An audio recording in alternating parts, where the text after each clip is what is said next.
Juventude em Ação.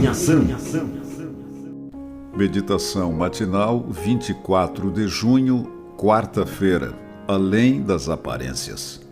Pois misericórdia quero, e não sacrifício, e o conhecimento de Deus mais do que holocaustos. Oséias 6:6. O ministério profético de Oséias foi desenvolvido entre os anos 750 a.C.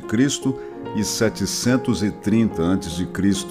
Teve seu início cerca de 5 anos antes do fim do reinado de Jeroboão II em Israel e terminou aproximadamente 5 anos antes da conquista de Samaria pelos assírios em 722 a.C.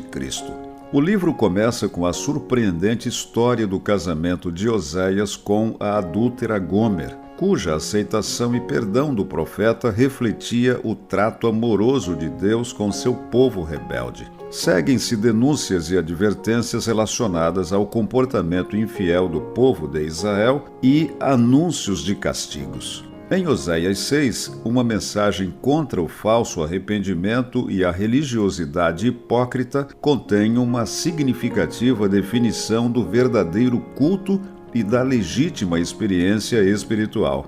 Acima dos rituais áridos e cerimônias pomposas está a prática do amor e da misericórdia e o conhecimento experimental de Deus. Sem isso, tudo o que a fachada da espiritualidade consegue é desagradá-lo. No Evangelho de Mateus estão registradas 2 referências de Jesus à verdade proclamada por Oséias. Na primeira, Mateus 9:13, o mestre confrontou os que o acusavam de conivência com o mal, depois de ele haver chamado Mateus um publicano para segui-lo. Com todo o estigma de desonestidade que essa atividade possuía na época, os judeus encontraram argumentos para tentar desacreditar Jesus, que não hesitou em ressaltar o valor da misericórdia e ensinar que a suficiência própria e o fanatismo nutrido por eles eram tão espiritualmente doentios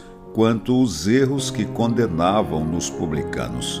A segunda referência foi feita em um confronto sobre o sentido espiritual da guarda do sábado, Mateus 12:7. Isso não envolve formas e rituais cansativos e sem vida, mas relacionamento com o Criador. Nos 2 casos, prevalece o princípio da experiência religiosa que realmente agrada a Deus.